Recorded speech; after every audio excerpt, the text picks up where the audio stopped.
James, also known as JV Hack. I'm a dividend and growth investor. Welcome to my channel.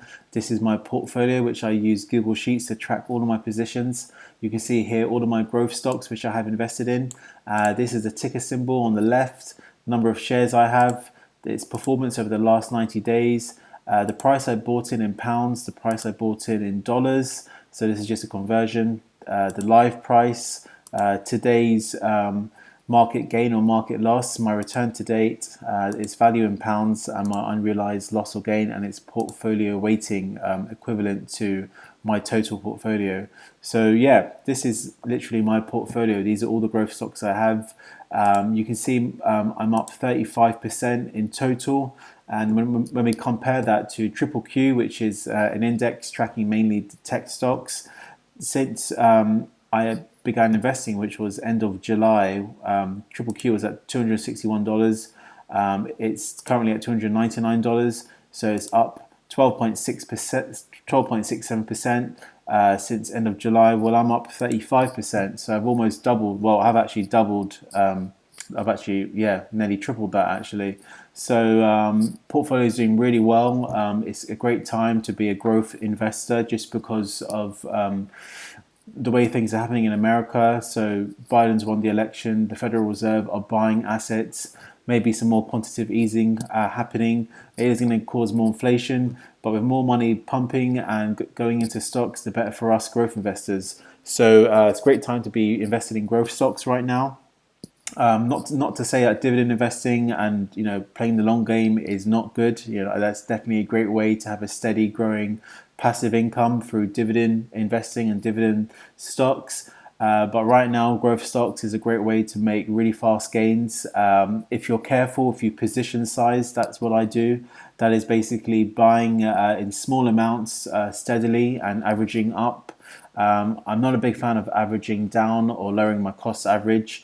For example, as you can see here, GoodRx, which is a prescription company in America which compares prescription prices, is down 31% since I began investing, i.e. I bought at $50, it's now at $38.20.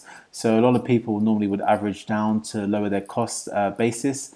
But I haven't done that as yet because I want to see how the market reacts. So nothing's actually fundamentally changed with GoodRx. The reason why it's down so much is because Amazon announced that they're getting into the pharmacy business in America, and that's soon going to roll out to Europe and the rest of the world. So GoodRx, which gets its money from comparing prices of drugs and finding the cheapest price, is going to have a lot of its market share taken by Amazon. So that's the reason why it's down. But like I said, I'm not a big fan of averaging down. That's because it's also quite risky as well. I'm not quite sure what's going to happen here long term. Obviously, people have stop losses and they believe in cutting their losses very quickly. I try not to make a loss as much as possible. Sometimes that's not the right decision. Sometimes it is to cut your losses straight away.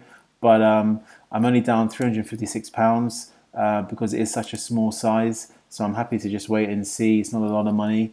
I think this may be the bottom. And I think from now we may see it start to trickle back up slowly over the next few weeks or months. So I'm happy to just basically hold that because I've still got a lot of money which I can use to invest in other positions. So it's not like I need that money right now.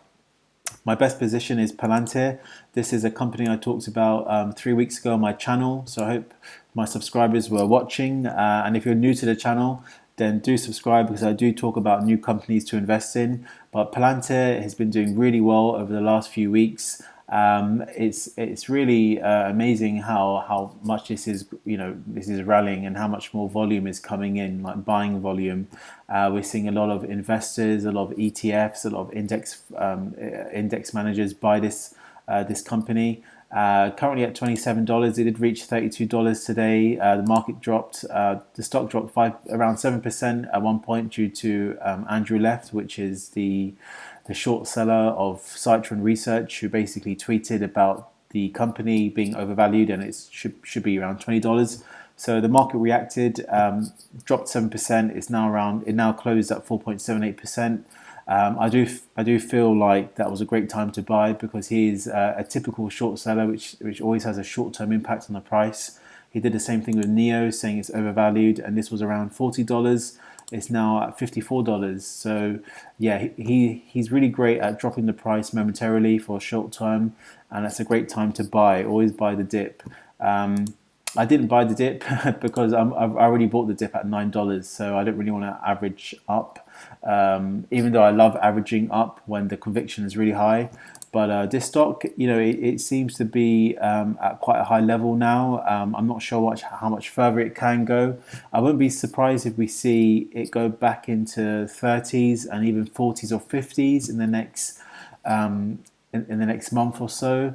But yeah, do set your stop loss on this one, and do have do watch the price on this one, because for those people invested around the same time as myself, I've already made 3 times my money. I invested around I think £1,000 or £1,500, and I've already made triple that basically. So yeah, that's been a good one for myself. You can see I've also got good gains in companies like DraftKings, Unity, and Lightspeed, and as well as of course Tesla and Virgin Galactic and Progeny. So yeah, I haven't got enough time to talk about all of these companies, because I know how precious your time is. So I just want to basically say that if you're investing in growth stocks, do buy bottoms. Do look at the moving averages, specifically the 20-day moving average and the MACD. Technicals, when it comes to growth stocks, can give a good indication as how overbought or how oversold a particular stock is. Do look at support lines and resistance lines. Do also look at the RSI, and have a good setup. Have a Google Sheet setup like myself, and use websites like FinViz. Use websites which can track the price really well and give you alerts. I'm not recommending you invest in any of these stocks, but I do recommend that you do your own research into these companies. A lot of growth investors are invested in these companies. A lot of big ETF managers, such as Cathie Wood, has a lot of capital invested into most of these companies. So yeah, that's my video. Do subscribe. Do leave a comment below if you want to see more videos on this. If you want to see more videos also on technical analysis, and more videos in stocks in general. Appreciate your time as always, and I'll see you in the next one. Take care.